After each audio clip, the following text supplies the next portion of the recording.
The Kankakee River State Park is where I chose to do my volunteer work. I grew up around it, and am now living back home again, so it was an easy commute. I love the outdoors, and I am hoping to eventually get a bachelor's degree in environmental science. I wanted to do my volunteer work somewhere where I could learn more about my potential field. The Kankakee State Park used to be home to a variety of Native American tribes, but mainly the Chippewa and Potawatomi nations. That is why the two campgrounds at the park are named after these tribes. There is so much to do at this park, and I'm very lucky to call it home. Here are two of my favorite and personal pictures of the state park. One of the river, and one of the iconic green suspension bridge.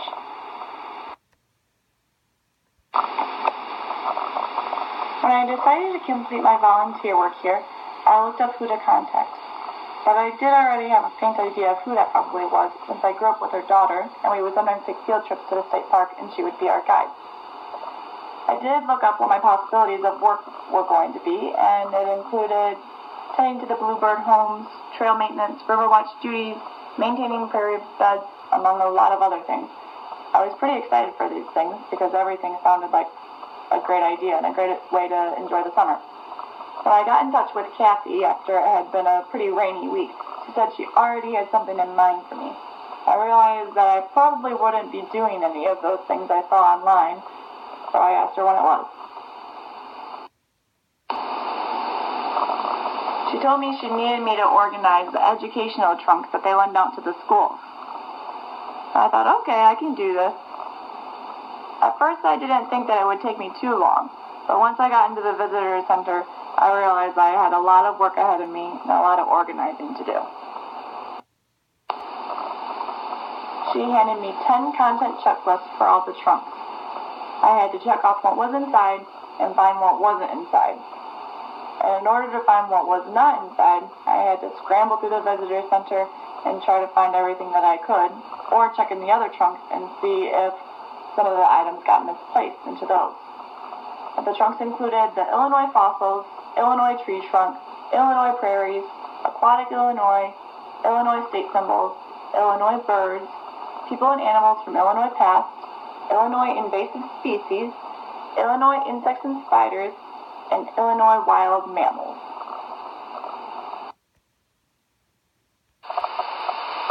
It takes me a whole weekend to organize a closet or a room filled with different things to read or clothes to try on, so I had a feeling these trunks would take a little bit of time once I saw all the cool things that were inside. I wanted to make sure they were perfect for the upcoming school year, so any school could bring them to their classroom and teach all their kids about all the neat things that Illinois had to offer. The prairie trunk was definitely my favorite, as you can tell from the photo.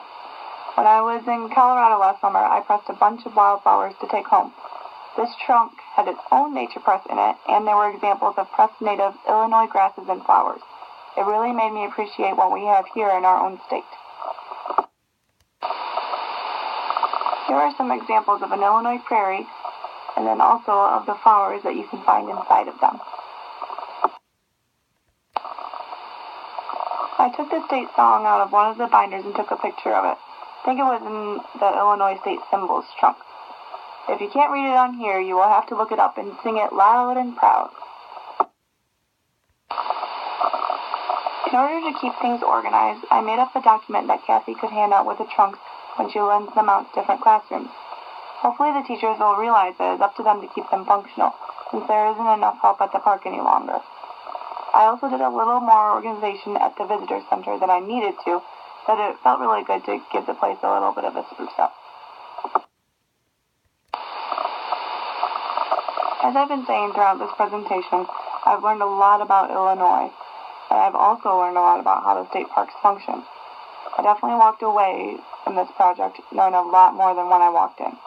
I hope to continue to volunteer here so I can keep learning and helping out my community by keeping everything organized, and maybe one day in the future, hiking down some tree limbs so hikers can enjoy the trails.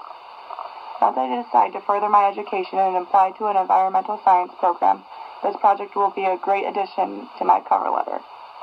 I'm very happy with my experience at the Kankakee River State Park.